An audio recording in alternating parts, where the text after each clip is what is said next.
सात संगत जी प्यार से कहिए धन निरंकार जी। सात संगत जी आज का विषय के जीवन के अंदर राम और रावण। सात संगत अभी ये जो रामलीला संसारिक रूप में करी जाती है और मनाई जा रही है, तो सात संगत यहाँ ये भी ध्यान बन रहा कि जो हमारा जीवन है इसके अंदर भी ये राम और रावण की अवस्था। सात संगत प्रभु परमात्मा जब भी इस धरती के ऊपर जन्म लेता है तो सात संगत वो एक संदेश दे रहे होते हैं मानव मात्र को। उनका मकसद केवल संदेश देना होता है कि हमने अपने जीवन को ऐसे दिशा देनी है और ये प्रेरणा सत्संगत हमने लेनी है। तो ऐसे ही सत्संगत राम और रावण का जिक्र होता है इन्हीं दिनों में, जो दिन अभी चल रहे हैं। तो सत्संगत बाबा हरदेव सिंह जी महाराज भी अपने वचनों में ये सिखलाई दे रहे कि आज का इंसान जो है बात तो राम की करता है, लेकिन कर्म रावण के वो छिपकर करने का प्रयास भी करता है। लेकिन सत्संगत ये निरंकार प्रभु परमात्मा से हम कैसे कोई बात छिपा सकते हैं। तो सत्संगत ये भी एक जो पर्व मनाया जाता है, ये भी एक संदेश कि सत्य के ऊपर असत्य के ऊपर सत्य की विजय, कि सत्य प्रभु परमात्मा निरंकार साकार राम जी का रूप लेकर के आए और जो ये बुराई का प्रतीक रावण की अहंकार, निंदा, वैर, विरोध, आज भी ये दोनों ही पहलू हमारे जीवन के अंदर होते हैं। सत्संगत कि ये जो सत्संग और पक्के संतों का संग और गुरु की बात, ये सारी राम है। और सत्संगत निंदा, वैर, बखीली, चुगली और नेगेटिव बातें ये रावण का रूप हैं। और सत्संगत ये जो दशहरे के दिन ये फिर युद्ध का रूप धारण करके उस रूप में मनाया जाता है कि सत्य के द्वारा असत्य को ये पराजय मिली। और सत्संगत ये हमारे जीवन में भी ये अक्सर घटित होता है। तो हमने भी इससे सुंदर संदेश लेना है प्रभु राम से कि वो धरा के ऊपर आए और किस तरह से उन्होंने वो संदेश दिया। शुरू से देखे सत्संगत कि उनका बचपन बीता तो जब युवा अवस्था में थे तभी वो उनके गुरु उनको वहाँ ले गए वन में कि यहाँ पर राक्षस जो है तंग करते हैं ऋषि मुनियों को, कि जो वो आराधना, पूजा, हवन, यज्ञ इत्यादि करते हैं उसमें विघ्न डालते हैं। तो प्रभु राम जी ने वहीं से वो शुरुआत करी उस शरीर रूप में कि उनको वो संदेश दिया, उनको सिखलाई दी, उन ऋषि मुनियों की रक्षा करी। तो सत्संगत एक एक जो उनका वो प्रेरणा देने वाला।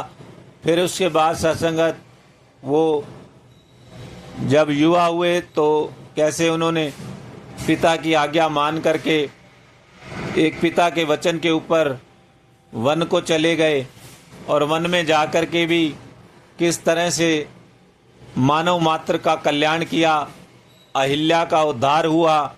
और सत्संगत उसके बाद फिर आगे जो सुग्रीव जी से भी मिले, उनके जीवन में भी जो कमी थी कि एक विपरीत अवस्था की वो ताकत जो बाली ने उनकी पत्नी उस रूप में उनका राज्य भी हड़पा, तो कैसे उनसे भी उनको मुक्ति दिलाई। और फिर आगे रावण अंत में, जिसका आज यहाँ जिक्र हो रहा कि हमारे जीवन के अंदर भी हमने जो रावण रूपी नेगेटिव विचार हैं उनसे बचना है। तो कहने का भाव सत्संगत कैसे कैसे एक एक जो राम जी का वो चरित्र हमें वो सिखलाइयाँ दे गया कि हमने उनको जीवन में अपनाना है। केवल एक सुन लेना और नाटक रूप में देख लेना उनको और फिर कहना कि ये तो अच्छी वो थी, यही बात खत्म नहीं होती। गुरु पीर पैगंबर जब जब इस धरा पर आते सत्संगत, मेरे लिए, हमारे लिए ये संदेश होते हैं कि आज हम देखें बच्चे पिता की कितनी आज्ञा मान रहे हैं कि वहाँ पर अगले दिन राजपाट मिलना है सत्संगत, और एक पिता के वचन के ऊपर ही प्रभु ने उस रूप में वो घर छोड़ दिया। और कैसे पिता के वचन के लिए आप हम सभी जानते हैं आज हम कितना अपने पिता की, माता पिता की बातों को मान रहे हैं। ये सिखलाइयाँ सत्संगत जीवन में ज़रूरी हैं। और कैसे मानव मात्र का कल्याण, कोई दुखी है तो कैसे करुणा से भरे हुए जा कर के सत्संगत उसका उन्होंने उद्धार करते हैं। तो ये भी एक संदेश कि जहाँ भी हम किसी को दुखी देखें, कोई परेशानी में देखें, तो हमने उसकी सेवा करनी है सत्संगत। और सत्संगत कैसे, उनका नाम मर्यादा पुरुषोत्तम, कि सारा जीवन वो मर्यादा में रहे, कहीं मर्यादा का उल्लंघन नहीं किया, कि चाहे वो पिता की बात हो या और कोई बात हो, हर जगह वो मर्यादा में रहे। सत्संगत ध्यान अपना अपना है। भाई तो वो 4 थे, लेकिन सत्संगत एक प्रभु परमात्मा राम जी को ही मर्यादा पुरुषोत्तम कहा गया, क्योंकि उनका कर्म वैसा था, कर्म से सत्संगत वो मर्यादा पुरुषोत्तम हो गए। तो ऐसे ही सत्संगत हमारा कर्म इस संसार में हमारी पहचान है। तो जो हम सत्पुरुषों के साथ जुड़कर गुरु पीर पैगंबरों की सीख को इस रूप में अपनाएंगे और अपने कर्मों में भी राम को लाएंगे, कि खाली जुबान पे तो राम राम किया जा रहा है, लेकिन कर्म रावण के जो ये जिक्र आता है, तो हमने अपने कर्म में भी वही लाना है।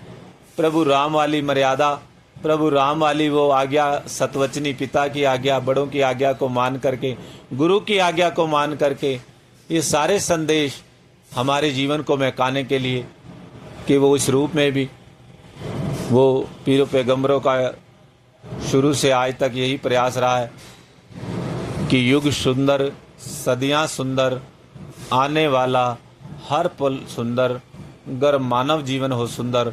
इसी मानव जीवन को सुंदर बनाने के लिए ये रमा राम निरंकार प्रभु परमात्मा सदियों से शरीर रूप में आकर के ये आशीर्वाद, ये संदेश, ये सिखलाइयाँ हमें दे रहे हैं कि हमने मन में भी राम को रखना है और कर्मों में भी राम को ही रखना है।